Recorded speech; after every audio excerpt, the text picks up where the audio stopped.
Hi everyone, welcome to our Python's memory management course. In the first part, we covered reference counting basics, how it works, increments, decrements, and sys-get-ref count. Now in the second part, we are going to talk about the dark side, which is circular references. This is the Achilles heel of reference counting. We'll see where it breaks down, why your code might behave unexpectedly, and how Python's garbage collector saves the day. Let's dive in. First, let's quickly recap how reference counting works when there are no cycles. As you see, we have a demo class with del method. Let's create our first object and check its reference count. Of course, as expected, it's 1, because we did -1 here. Now, we are going to make an alias and check what happens to our reference count. And of course, it is increased. And if we delete our alias, what you expect the reference count will show? Of course, it drops to 1. And we are here calling our del keyword to delete our element. Perfect! Ref count drops to 0. Object is destroyed instantly. Destructor fires. This is reference counting working as designed, the happy path. Now, here is where things break down. Circular references. In this example, we create a simple node class where each object can point to another node. We then create 2 nodes and make them reference each other. Node 1 references to node 2, and node 2 references to node 1. This creates a cycle. Why does get-ref count show 2? Each node has 2 references. One reference from the variable itself, node 1 or node 2. One reference from the other node, next.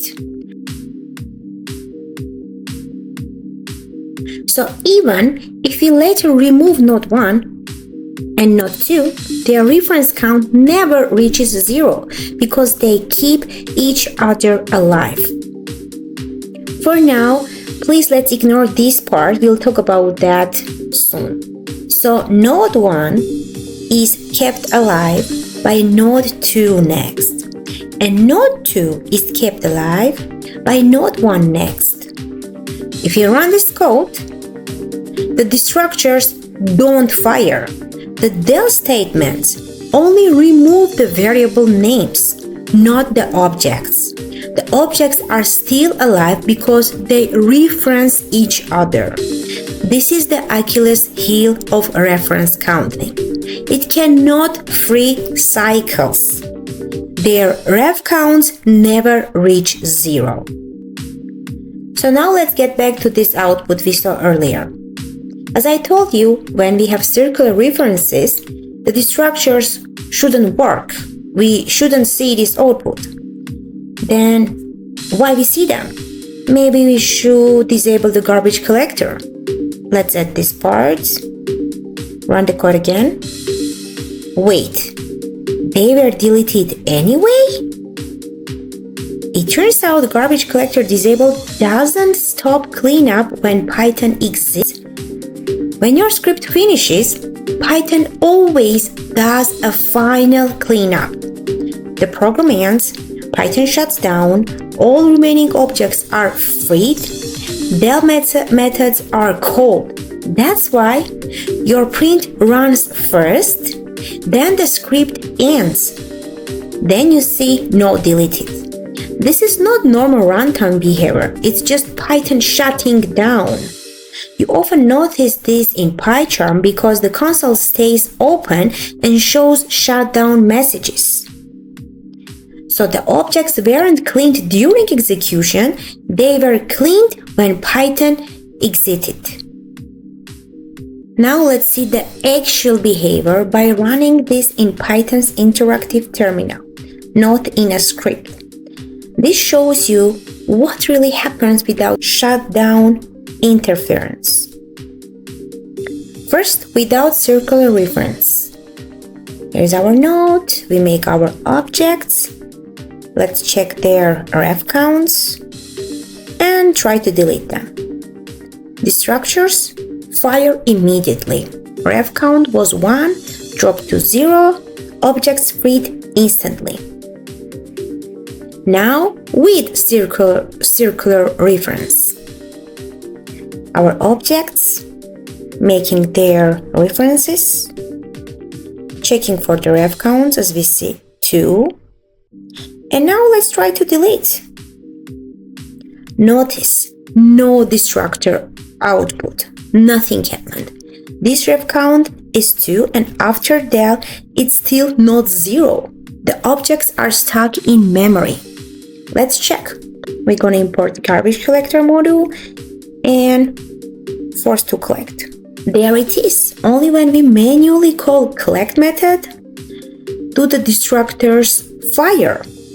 The return value 2 means it collected 2 objects.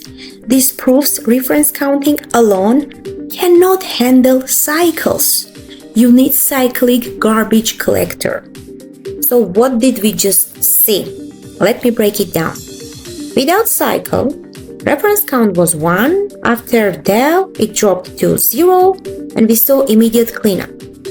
With cycle, ref count was 2. After that, it dropped to 1 and objects still alive, kept by each other. The key insight, after doing del node 1 and del node 2, the objects have no external references, but their internal references to each other keep the ref count above 0. They are unreachable but not freed. This is a memory leak.